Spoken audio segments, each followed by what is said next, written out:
shows you the Mark 1 Comet restoration of the Comet, of how it was, and then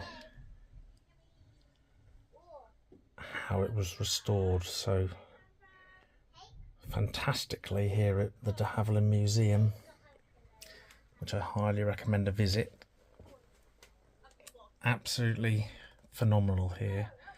I will be coming back because there's so much to see. You can't take it all in one day. You can see grooves on the floor where you can move the seats there, and a periscope so you could look at the stars to help guide you, because that was the way they navigated back then, along with maps. Didn't have GPS. Anyway, I hope you enjoyed.